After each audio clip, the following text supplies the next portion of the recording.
Good morning, YouTube family. Good afternoon, good evening, wherever you might be. Welcome to Escape from Crazy Town, where hopefully we will find some sanity today, right? There's just so much crazy gaslighting going on right now. It makes me nuts, which is exactly what the point of gaslighting is, by the way. Oh my gosh. Welcome to Happy Crappy Hour, where we share our happies and our crappies and what went well this week and what did not go well this week. We learn from these experiences, we share them, and we help one another see the truth and find sanity. So, welcome, you guys. Hi, good to see you, Obi, hopping on already. Good to see you. I want to, well, let me see, get my screen situated, make sure things are looking all right. Why are things so dark? Okay, there we go. Yeah, right. Getting over these things that they do to us is really hard, but you have to in order to move on with your life. Like you know what? In business, you have to cut your losses as well. I was just talking to my boss the other day, and she was saying how, she had been cheated out of quite a lot of money actually from past employees. And in order to move forward, I mean, yeah, at the time it was devastating, it was traumatic. And she said, though, at this point, though, and it's only been, I want to say, maybe 6 months for her, when these latest employees had taken advantage of her. There were two of them. And one who, yeah, I'm not going to go into that. But she says she has to let it go because, not let it bother her anymore. It's gone, right? The money is gone. She can't go after it anymore. So that's that. Um, there is a time to fight for that money. You definitely, if you feel it's worth it, fight for it. And there's a time also to let it go, right? And yes, Obi, exactly. And it is sad when it's your parents. And in her case, it was employees, and it's easier to let go of people and of these situations when you don't have to see the same people over and over again who have victimized you. So I understand where you're coming from, absolutely, because you're seeing it over and over again, seeing the same people, that is, who did this to you. But even there, you have to let it go. That has happened to me where people had taken advantage of me, people had abused me, people had, um, yeah, pretty badly abused me. And I still see these people because of family functions and things.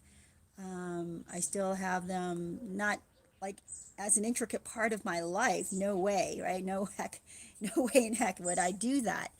But in order for me to have a happy life, in order for me to move on and not have my emotions stuck in the past, I have to just let it go. And when I do see them, it's like, whatever, I see them.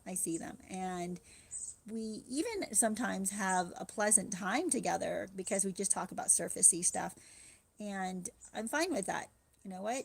I walk away. I do feel like vomiting sometimes afterwards.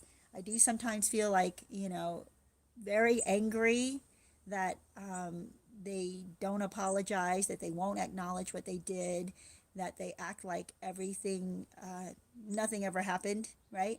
Um, but even there, I have to let it go because the good news is I can get away. Like, I don't have to live with these people. I don't have to have them in my life any more than I allow them into my life, right? I pick and choose how much time I'm willing to spend with them. I pick and choose how much I allow them into my life. So, that is the good news. Even if they're your parents, even if they're your relatives, you get to pick and choose what you do. I'm going to see if I can get this looking better. For some reason, it looks very blurry to me. So, yeah. Oh, yeah. You know what? So you got to make it off limits, Obi. Obi says that. Hold on, let me see if I can bring it up. Oh, that's weird. Where is it? Oh, okay. Let's do this. Okay. It says, I'm trying to be done with my narc, but my parents, for some odd reason, keep the cycle rotating. Yeah. Yep. And yeah, limit yourself and limit how much time you spend with them. John, good to see you. Good morning. So, you guys, today's topic is what's up with all the gaslighting? What the heck, right? What I almost labeled it the thing I hate most about narcissists, but there's so much to hate about narcissists, right? Oh my gosh, but it is a huge thing, gaslighting. It's tremendous. And for those who don't know, gaslighting is a term that comes from a movie back in 1944 that starred Ingrid Bergman, and I guess Angela Lansbury is also in it. That's the Murder She Wrote lady. And it was a remake, actually, of a 1940 play, I believe, done in Great Britain. And yeah, the movie in 1944, I haven't watched it yet. I really want to watch this because the the summary of it says that it's about a man who tries to distract his wife from his criminal activity even if it drives her crazy. And think about that. That is what gaslighting is. So in what he does is he tries to get her to second guess her own instincts, right? Second guess her what she knows to be real or true. And I remember seeing a little clip of this once where, for instance, he puts her purse in a different place than where she set it down. And then he tells her, "You don't remember putting it here? Are you sure? I mean, I saw you put it here." Something like that, right? Where he's telling her that he's witnessing her put her things down in places where he moves them to. And then he tells her, "What? You don't remember this?" As if, and then she questions like, "What? How can this be? How can I not remember doing this?" And that is what gaslighting is. What the gaslighter is trying to do is get you to second guess, and not just second guess, but feel like you cannot trust your own instincts. You cannot trust your own memory. You cannot trust your own eyes or ears. You did not hear what you thought you heard. You did not see what you thought you saw. You did not do what you thought you did, right? That is gaslighting, you guys. And the title today really should have been how to know that you're being gaslit, because that's what I want to talk about today. Like, what the heck's up with all the gaslighting that's happening right now? And those who are aware of it are very sick of it. We can see it. We can see it so clearly because once you know that you're being gaslit, it's not you don't feel like you're going crazy anymore. You don't. You know what's real, you know what's fake. And you see the clown or clowns um, trying to gaslight. And you think they're absolute fools, right? You think they're absolute idiots. And yet they fool people into believing them. They continue to fool people into believing their charade. And if you're aware of being that they are gaslighting, you're not being gaslit anymore because you're awake to it, but you're watching other people getting gaslit. You're watching them fall for it. You're watching them not go with their own instincts, right? You're watching them disregard their own instincts and trust the narcissists or the crooks or the criminals. And here it is, you guys. The movie Gaslighting, it's about a criminal. That's what gaslighting is about. It's about criminals hiding their crime. It's not about good people trying to save someone or help someone. No, it's about a criminal trying to hide their crime. So, in reality, in real life, that's what crooks do. They gaslight you to hide their crimes.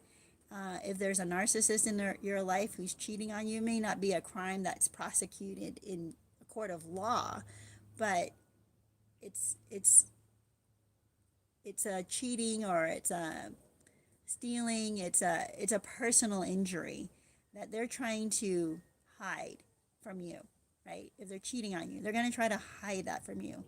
And I think that that kind of gaslighting happens far more than we realize, because it's not just done by narcissists. It's done by people who are cheating, right? They just don't want to be caught.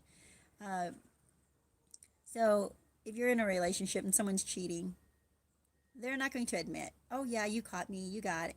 They're going to try to convince you You didn't see what you saw. You didn't hear what you heard. Your instincts are completely wrong. You're not. You're too sensitive. You're too paranoid. You're too damaged from previous relationships. These are their excuses for when they are trying to gaslight you. So, how do you know you're being gaslit? A lot of times today, you can check on it. You can actually follow up. You can you can ask people that they talk about. You can investigate. You can look into the things that they are saying. If they say they were at a bar until 9 or 10 or 1 in the morning with a friend of theirs, you can actually go to that bar and ask the bartender if they remember seeing this person, right? You can actually follow up. And that is the thing that narcissists hope you don't. Narcissists hope that you will not follow up, that you won't investigate, that you won't question. Like, and if you do question, you only question them because then they can control the narrative. Now, their flying monkeys might also chip in with that narrative because their flying monkeys actually believe the gaslighting, actually believe the lies that the narcissist is telling them. But that's all they hope that you are going to ask. Oh, well, yeah, you don't believe me? Ask my best friend. It's like, right. Oh, you don't believe me? Ask my mom. Ask my girlfriend. It's like, well, here's the deal. Why would I ask the flying monkey that you have trained to cover for you? That's exactly what the narcissist wants. So if you want to know if you're being gaslit, just investigate. Go outside of the circle of influence that the narcissist has. Yep. Yes. Monique, good to see you. Says they all think they're so smart. Frost is best. Good to see you. Good morning. Yeah, exactly. They think that they can control you because, first of all, as we know, narcissists believe that they're the smartest person in the room. And they're desperate, actually. They're desperate to hide their activity, right? Their crimes. They're going to do what it takes to cover that crime, even if it means making you go crazy. And they watch you too. I mean, this is where narcissists become more of what do you call it? I don't want to say psychologist types, but they love studying psychology because they love seeing people react to their behavior and like expect in expected ways too. Like when they gaslight you, they watch you go crazy. They watch you kind of bang your head against the wall. They watch you question yourself. They watch the quizzical look on your face. And it almost amuses them. Maybe not almost, actually, it amuses them because they're thinking, oh my gosh, I'm actually causing this person to question reality. I'm actually causing this person to see what's really in front of their face and not believe it, right? They feel like that gives them incredible control over the person, and they almost get drunk off of that.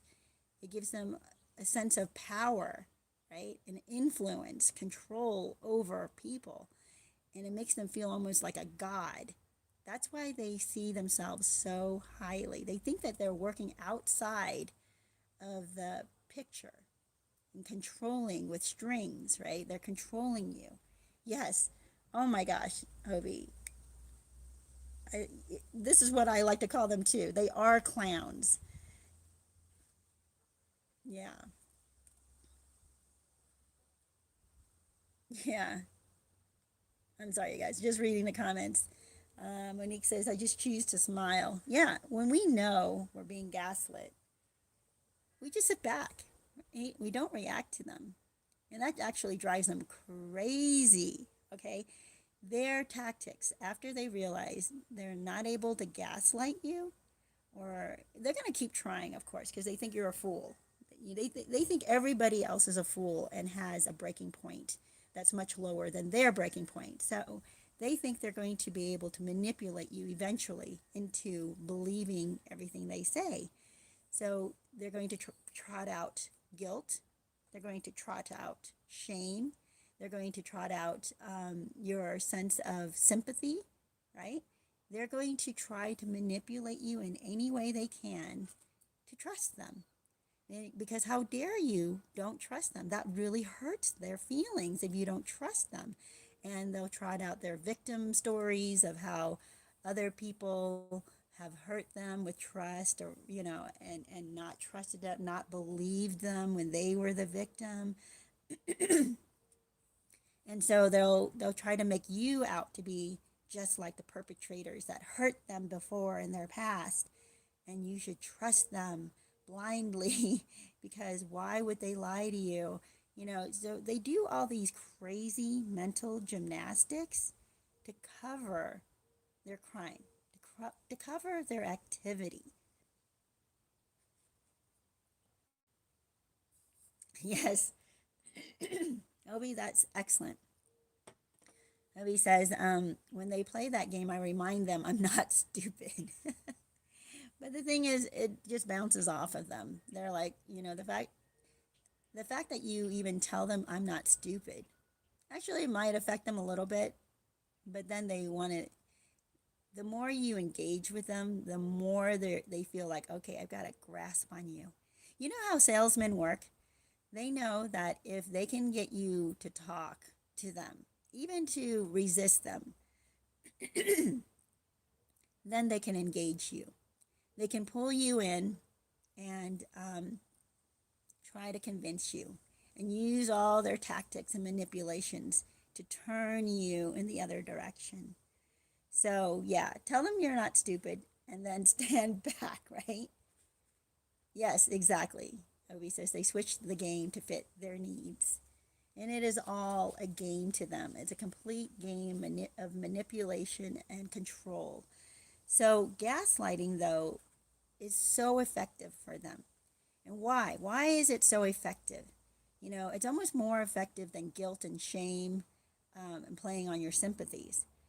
Because once they get you to believe them, they kind of stand back as if they're the only ones who bring sanity into your life, right? They act as if they're your big brother, they're your caretaker. You can trust them while you can't trust your own instincts, you can trust their instincts. And that's what they want. And then once they get you to that point, they can tell you anything because they know you won't trust yourself. And you're not even going to question. You're not going to go outside because you're trusting them. That's exactly what they want. They want you to put all of your trust in them and none even on yourself, which is insanity. The thing with gaslighting is that if you if you lose your own sense of trust, your own instincts, your spidey sense, what do you have, right? You once you start to lose that spidey sense, you have to go to something more tangible now. You have to go to start investigate. You have to actually question people. You have to actually talk to people. You have to get out of yourself and be willing to do a little digging, right? Be willing to investigate. But how many people will actually do that, right? Most people will just like crumble into themselves and feel like they're inadequate. They're not able to think straight. They feel like they're going crazy, and so they're afraid that other people will start to see that they're going crazy. So they're not going to share their doubt with other people. They're not going to share that they are feeling some kind of spidey sense about the situation because they're afraid that other people will say, well, you're crazy. What do you mean? Everything's fine. And so they will actually crumble into themselves and get worse. So you don't want to do that. If you feel like you're being gaslit, the best thing you can do for yourself is go and find out. Go and investigate. What can it hurt, right? Don't don't fear that other people are going to be like, I wonder what that's about. So who cares? Who cares if they wonder that? Or even if they look at you and think, no, everything was fine. It's like, okay, well, I was just asking. That's all. This is not a big deal. And narcissists hate it when you ask. Narcissists hate it when you investigate. They don't want facts to actually clutter their lies. They don't want that. They detract. You notice too, they don't ever actually answer the question. They deflect, right? They answer some other question that they make up.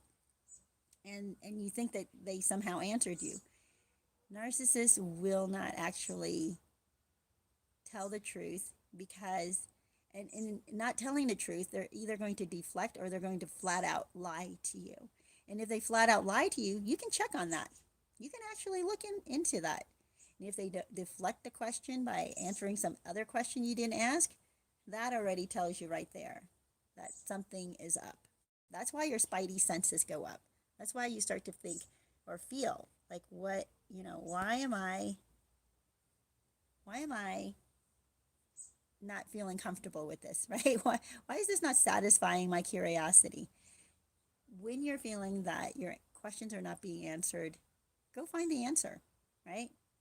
So there is something I think that narcissists essentially are psychopath, it's like psychopathic, because for someone to not care that you're going crazy, for someone to push you to the point where you cannot trust your own instincts, I mean, it's going to ruin many parts of your life, not just your relationship with them. They don't care, right? They don't care that you're not going to trust your judgment when it comes to finances now. You're not going to trust your judgment when it comes to making friends. You're not going to trust your own judgment when it comes to making business decisions, or even home ownership decisions, or child rearing decisions. You're going to question everything because you're going to feel like you're incapable of making good decisions. And now the narcissist feels like the only thing they care about, though, is that they got away with whatever activity they were doing. That's all they care about. They don't care about who it hurts. They don't care that it hurts you, and they don't care that it may hurt several people that you affect, right? That you're in charge of, your children maybe, or your family, your parents, you're taking care of them. They don't care. It doesn't matter to them. The thing that only matters to them is self-preservation. But here's the deal, even with gaslighting. Narcissists are, I kind of feel like, okay, I've heard this before. People don't die for things that they know is a lie, right? If someone knows it's a lie, they're not going to die for that. They might die for something that they believe is true, but it turns out it's a lie, okay? So those who are brainwashed, those who are being gaslit, those who are being manipulated may actually die for something they think will, because they believe it to be true. But a narcissist actually knows these things are lies. They actually know what the lie is because they're perpetuating the lie, and they don't care. They don't care that it's destroying other people. They don't care that they're brainwashing other people to possibly fight for a lie. They don't care that they're causing divisions in families over this lie. They don't care that it destroys kids because of the lie. That's why I consider narcissists psychopathic. Now, there are people with narcissistic tendencies. They're not, okay? That's different. I think that people who are flat out narcissists are psychopathic because they will steamroll over you no matter what, because they care about themselves the most. Sadly, I have a friend who right now, and I'm trying to figure out, like, what the heck is her draw with this narcissist friend of hers. Now, I've done videos on him. I think one is, so the narcissist is a jerk. Why are we surprised? Um, right after he screwed her one more time. I mean, seriously, again and again and again. He backstabs her, he talks about her, he smears her with other people. What does he do? She cannot rely on him. He'll say he'll show up and then he doesn't show up. He totally just, he'll have her clear her day, her calendar, and say, like, yeah, we're going to go spend the day together and do this or do that. And then she's expecting to hear from him in the morning. Yeah, let's get together in the morning. Let's go get breakfast. And she doesn't hear from him all morning. She tries calling him, texting him, all of that. And then finally by 2:30, 3 o'clock in the afternoon, he texts her back and says, yeah, I was up really late and I slept in. And that's it. and it's not like he did it one time. This is his usual. So he's back in her life again because they live near each other again. And he's not a romantic, there's no romantic interest between the two of them, but they're supposedly friends from childhood, right? And she let him back in. She let him back in. And I'm like, seriously? Why? Why are you so desperate to have this person in your life that you feel like you're so lonely, but this person is sometimes fun. So you're allowing this turkey to come back into your life. You don't care that this person has a track record of treating you like dirt. Like if oh yeah, the not the last, but one of the things he had done was he invited her to go to a concert with him, and at the last minute, literally, well maybe not the last hour, he canceled on her and told her he's taking somebody else because he just feels like it. That's it. That's it. And that he talked to his coworkers about her to the point where they even encouraged him not to take her. You guys, right? Can you believe this? She doesn't remember. She doesn't remember these things that he's done to her. I do because she's come crying on my shoulder and I'm happy to be there for her. But so I remember all of these. And what is it that I tell people to do all the time? One of the best things that will snap you out of falling for the narcissist's lies, of falling for the manipulations, of falling for their hoovering, right? And their love bombing again is, or not, and all their attention, I suppose, right? All that's all lumped in with love bombing and hoovering. The thing that will snap you out of that is if you write them down. You write down what the narcissist did to you, how they destroyed your trust, how they lied, cheated, stole, hurt you, um, smeared you with other people, gossiped about you, the things that they said to you in their moments where, because narcissists are not smart, by the way. I just don't think they are. I believe there's evil, but I don't believe there are evil geniuses. I just believe they're evil people, but they're not geniuses, right? So narcissists think that they're geniuses because they're able to manipulate all these people. But the reality is they slip up. They show you who they are. They even admit to you things that they don't realize just outed them. Like when he told her, even my coworkers thought it would be a bad idea for me to take you. It's like, okay, wait a minute. And they're thinking the narcissist is thinking, I'm bringing reinforcements, right? I'm giving you extra information to verify my decision, to validate my decision. Even these people think that I did the right thing. But what they don't realize is they just let you know that they smeared you so badly to these coworkers of theirs that their coworkers think you're a total jerk and that it's okay for them to treat you at the last minute as badly as they're treating you. That must be some big whopper they are telling their coworkers, if their coworkers actually agree to this, right? If that's even the truth. But they probably manipulated their coworkers into believing that my friend is this horrible person that deserves to be cheated on or left behind or stood up, and they did it to themselves. I'm like, holy cow. So what is it what is the narcissist telling their coworkers about you? Those are the clues and the things that you need to write down to remind you, because they're so small and they're subtle, and you will think, no, you won't remember them. You won't remember that they mentioned that their coworkers support them treating you badly. You won't remember that they even stood you up 15,000 times, right?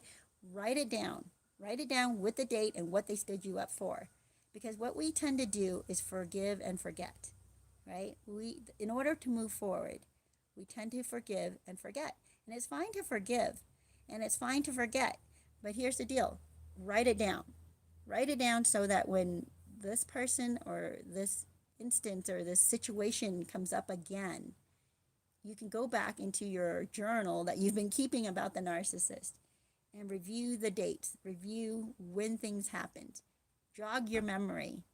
And then that way, it's like you telling yourself or giving yourself, you know how people will say, if you could jump from the future back here, or if you know now what you know, right? And you can go back into the past and warn yourself, what would you say? What would you warn yourself about? That's essentially what it is when you write down this list. So that you're writing a list for your future self.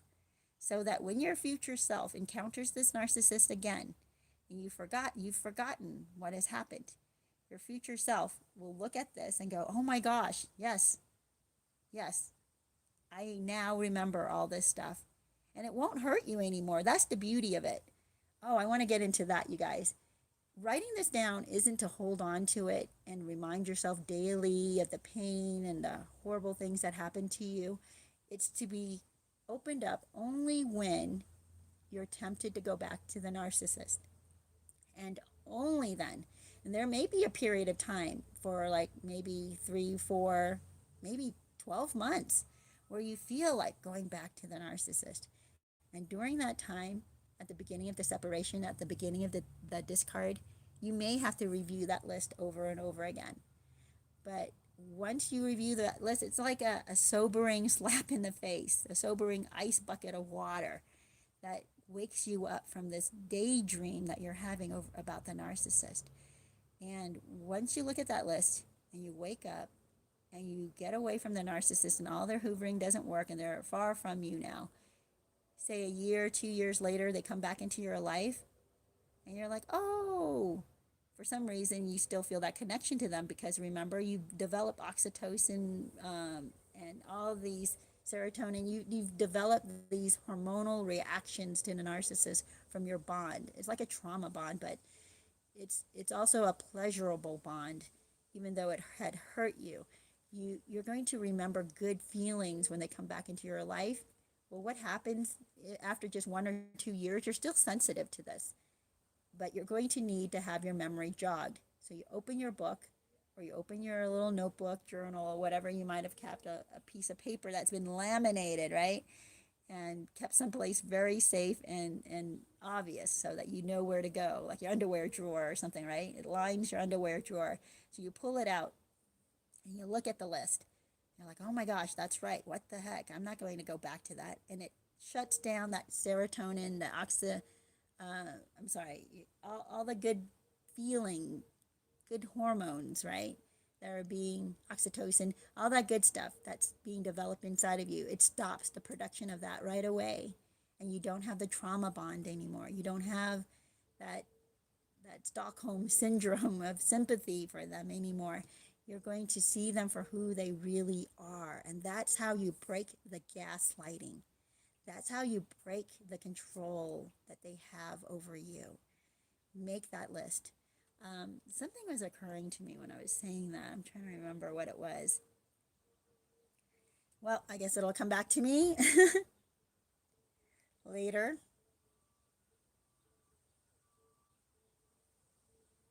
Yeah. Maybe I wouldn't say just that about just girls, because the one I'm talking about was a guy. He's nothing but absolute trouble. He is just a total narcissist. And sadly, she has fun with him, right? She thinks like the fun is worth it.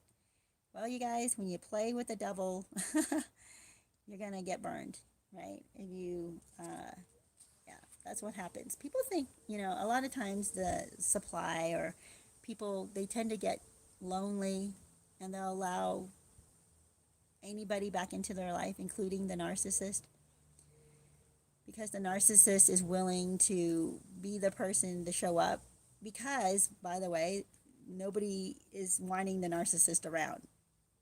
The narcissist will come back to you when there are no other good options for them. They're not coming to you because you're the best option or they prefer you over other people. They just prefer your entertainment over other people's entertainment at the time. So be careful and wary of that. You're not the narcissist's favorite person or love of their life or their best friend. They'll even call you their best friend, but they're just total jerks.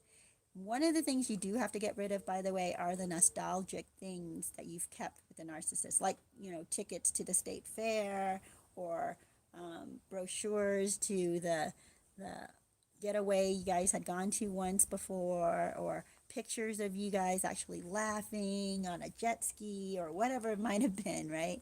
Going out on dates and smiling and hugging or kissing. These pictures are fake, right? They're going to only pull you back into the narcissist web.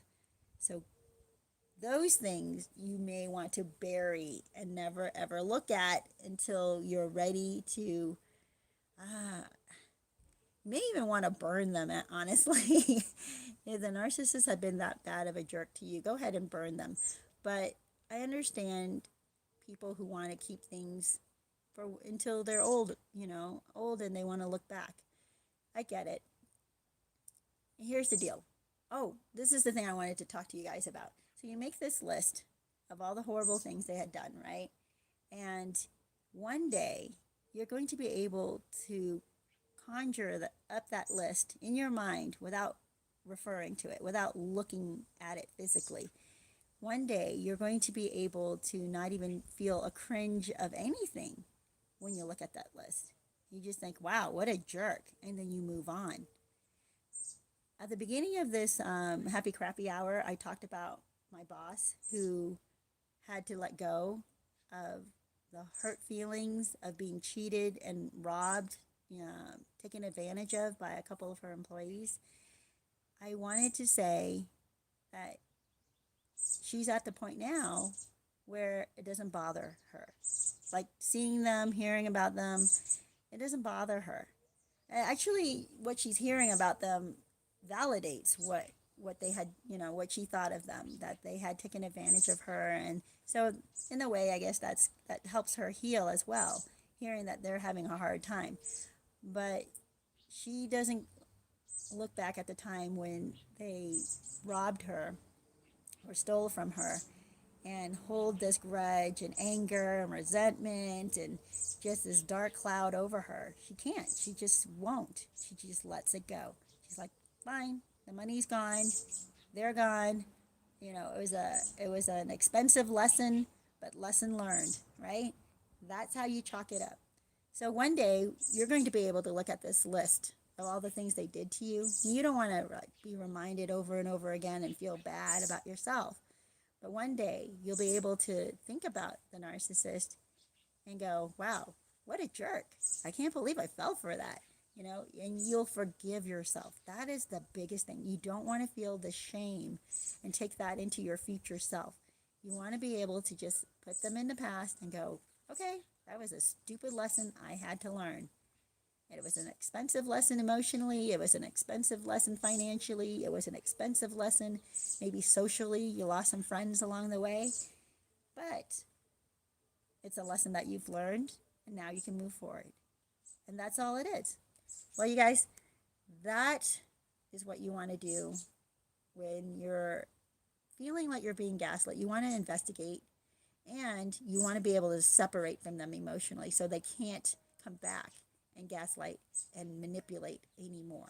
And the only way you can get out of that is to remember what they had done. Don't allow your body to produce these love hormones, the excitement hormones, the hug hormones, they like to call it, when you see the narcissist again. And your body won't if you see this list.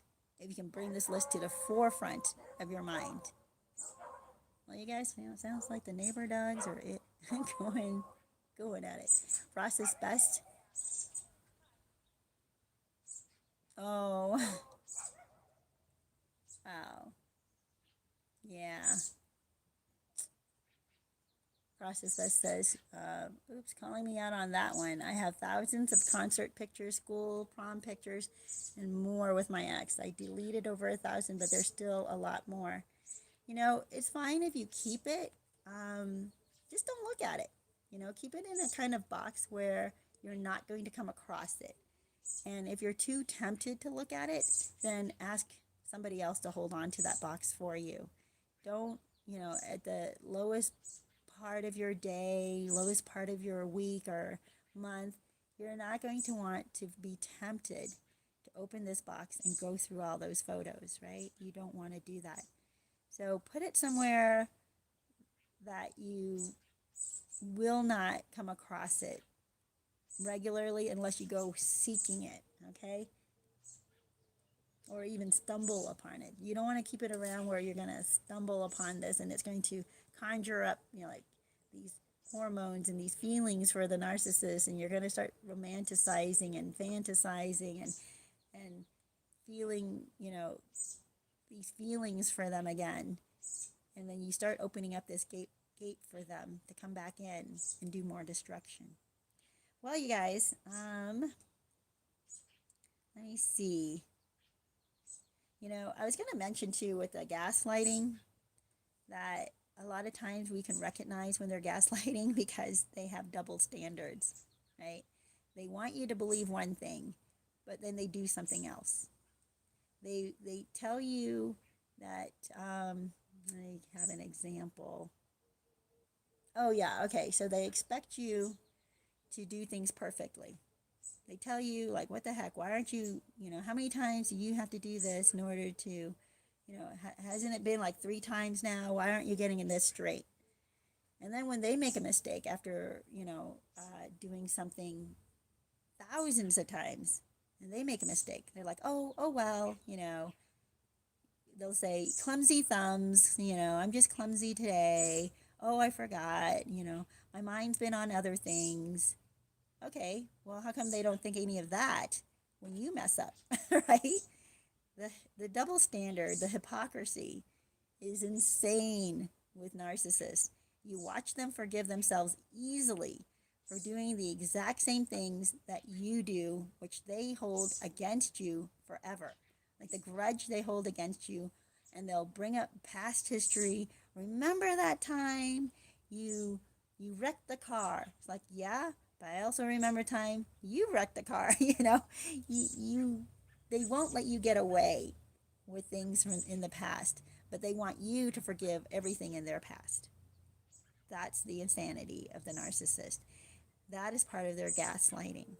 They have to do this in order to manipulate you. And a lot of times we don't even realize they're doing it, right? Because we have a conscience. We have a conscience and we feel bad that we messed up. We remember when they remind us, of course, of when we messed up. And then we feel a sense of loss. We feel guilt. We feel shame. We feel regret. While the narcissist gets away scot-free. They're not going to feel shame, regret, guilt. They're just going to forgive themselves immediately and move on. Well, I want you to look at that example so that when they try to make you feel bad about something, you do exactly what they did, which is you forgive yourself and you don't hold on to it anymore and you let it go. Anyway, you guys, that is all part of their gaslighting. They know how to gaslight because they have this double standard. They make you feel like you're going absolutely insane. They don't care if it hurts you or destroys you. And they think that they're just master manipulators or masters at psychology. They know how to read people. They know how you're feeling. Well, they're the ones making you feel the way you are. They're the ones setting you up to feel the way you are because they know how to push those guilt buttons inside of you because they know you have a conscience. They know you care.